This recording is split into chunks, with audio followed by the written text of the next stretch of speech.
Você está ouvindo Contos Inesperados. Eu sou Cibele Bustamante e hoje eu vou contar uma história que eu ouvi da minha bisavó, Margot Martins. Ela já tinha mais de 80 anos quando me contou esse episódio da juventude dela.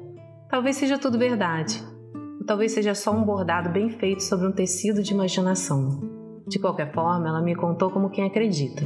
E agora eu conto para você. Vamos começar. Ela se levantou e passeou pelo quarto, procurando o velho relógio em cima da cômoda. Conferiu as horas e foi para a cozinha. Colocou a água para ferver e o pó no coador de pano. Posicionou o bule de metal entre as longas pernas de arame que sustentavam o coador. Viu que o rapazinho da padaria já havia deixado o pão do lado de fora da porta. Pegou os pães, fechou a porta e colocou-o sobre a mesa da cozinha. Sentou-se. Tenho que acordar, pensou. Mas a intenção não era essa. O que queria mesmo era dormir outra vez. Dormir até que aquele sentimento passasse. Dormir até que tudo fosse sacramentado. Ou até que alguma coisa mudasse. Ou talvez o pouco de esperança que ainda levava consigo tivesse sido o que a fizera levantar-se naquela manhã. Um galo cantou ao longe, sobressaindo-se entre os sons dos pássaros e das pessoas que acordavam e iniciavam a rotina da vizinhança. Notou que a água fervia. Pegou a panela e despejou-a lenta e mecanicamente no coador, enquanto a mente escapava e a fazia sonhar. Sonhar que eles estavam casados, com filhos. Uma linda casa bem simples. Sua imaginação não alcançava mais ambição, mas bem longe dali. Uma casa com jardim. Queria sobretudo um jardim, com cercas construídas por ele e flores plantadas por ela. Queria também 2 filhos, um casal. O menino vestiria sempre um belo terninho azul, igual ao que ela viu uma vez em uma vitrine na Rua da Carioca. Os passos lentos da mãe fizeram-na acordar. Bom dia! Bom dia, mamãe. Já fiz o café. Manuelcita entregou os panes? Sim. O olhar perdido da filha deixava a velha espanhola irritada. Que passa? Nada. Acho que vou fazer um passeio. Ah, se vas allá outra vez? A filha já estava no quarto quando a mãe completou a frase. Iria lá outra vez sim. Nunca tinha sido de ouvir conselhos. Não seria justamente esse que escutaria. Meteu-se dentro do vestido vermelho, aquele com o melhor tecido que tinha. Ajeitou-a na água, enfiou as meias finas e os sapatos, dando uma leve torcida para esconder o remendo na ponta da meia do pé esquerdo. Soltou os grampos dos cachos que tinha feito na noite anterior. Um pouco de água de colônia, pó de arroz, o batom cor cereja da irmã. E assim, antes que seus irmãos ou pai acordassem e, quiçá, fizessem-na mudar de ideia à força, a menina descia a rua e atravessava a ponte de tábuas, rumo ao Jockey Club. Entrou pelo portão lateral que dava diretamente na estrebaria. A construção era nova, mas aquela era a parte feia do jockey. Nada tinha a ver com o glamour da tribuna, nem com os salões de honra, nem mesmo com a arquibancada ou guichê de apostas. Era lugar de jockeys, cavalariços, mulheres muito poucas, e alguns senhores abastados em seus ternos bem passados, chapéus, relógios de bolso, sempre com um lenço à mão para levá-lo ao nariz e evitar o odor. Enquanto descia o corredor formado pelas baias, evitava mostrar que sabia que todos a olhavam. Era uma garota pequena, tanto em estatura quanto em peso, de um caminhar leve que parecia não tocar o chão. Os cabelos muito negros formavam caracóis que pareciam meticulosamente feitos um a um. Seus olhos eram castanhos, levemente esverdeados. Possuía um olhar que parecia dizer, eu sei, com um ar tal que muitos homens acreditavam que ela realmente sabia algum segredo deles. Não demorava nada para qualquer um entender por que ele se interessou por ela. Encontrou-o de costas, dentro da baia, escovando seu cavalo.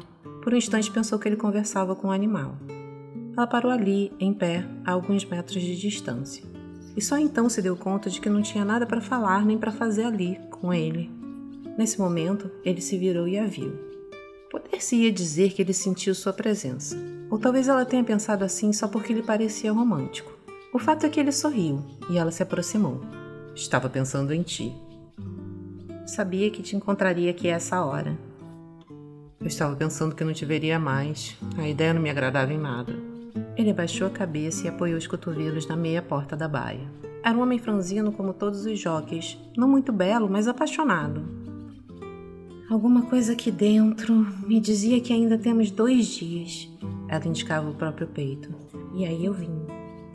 Ele levantou os olhos, fitou-a e abriu a porta. não precisava mais se proteger. Ela deu um passo à frente. Ele tocou seus dedos suavemente, até que toda a sua mão fosse coberta pela dele. Seus olhos se encontraram. Ele olhou ao redor em busca de qualquer um que pudesse denunciá-los. Ninguém. Ele colocou a outra mão em sua cintura, apertou-a contra o corpo e, em uma meia volta, prensou-a contra o portal da baia. Beijou-a. Em um suspiro, ela perguntou: "O que será de nós?" Ele franziu a testa, fechou os olhos. Ao abri-los, olhando nada, disse: "Vamos embora. Eu deixo tudo, levo o dinheiro que tenho e nós começamos outra vida. Basta que ninguém nos encontre." Ela o fitava sem entender. Por quê? Por quê? Eu nunca hei de entender. E ela realmente não entendia.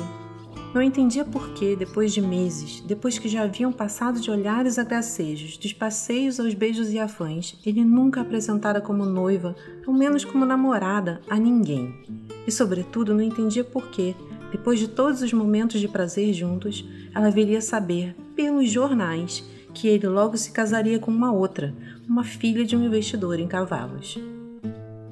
Nem eu entendo mais, não me perguntes. Só sei que se eu ficar, tenho que casar-me. Ela pensava em tudo que ele representava: dinheiro, fama, amor. O turf rendia mais aos criadores, mas os jockeys como ele também tinham seu prestígio. E ela já tinha se imaginado ao lado dele nas fotos de jornal. Fugir. Mesmo que ele não tenha usado palavra tão infantil, ela sabia que o que ele queria era isso mesmo: fugir. Fugir significava nunca aparecer nos jornais ao lado dele. Fugir significava deixar a família. Não que ela os amasse tanto assim, mas deixar a família sem explicação daria a todos uma boa razão para odiá-la, e ela gostava da posição idônea que ocupava agora. E por tantas vezes havia pensado em casar-se e ser a filha rica, aquela que ocasionalmente faz uma visita, distribui presentes, sorri e trata todos com compaixão. Aquela que mora na casa feita de tijolos, numa rua sem tábuas, no jardim com uma cerca branca, como no cinema. Ela pensava nos chapéus, nos vestidos e no terninho azul que vira na rua da Carioca. Ela precisava dizer alguma coisa. E para onde iríamos? Não sei, para o campo talvez. Eu poderia iniciar uma plantação. Plantação. Levantar cedo todos os dias. Fazer o café. O marido entrando em casa com os pés sujos de lama, como todos faziam na casa da sua família. Pensou na Vierra, no pai, nos 5 irmãos vivendo na casa pequena em meio a toda aquela lama. E então viu o menino de terninho azul que sempre imaginara, só que agora brincava no barro. Eu te amo. Até então sempre fora orgulhosa demais para dizer. E agora, só agora, as palavras saíram assim, bem no momento em que começava a duvidar do que sentia por ele. Eu também. O silêncio tomava conta de tudo. Os segundos pareciam horas. Então vamos embora daqui. Não. Se não podes enfrentar tudo e continuar aqui, então não me amas. Colocar em questão a coragem daquele homem podia até ser jogo baixo, mas ela não pensara. Isso eu não posso fazer, bem sabes. Não sei. Nunca me explicaste. E não existe explicação que me possa convencer de que isso tudo não é tão somente... O quê? Covardia minha? Pensa que são maricas, é isso? Por Deus, já te vi competir. Não poderia pensar que és um covarde.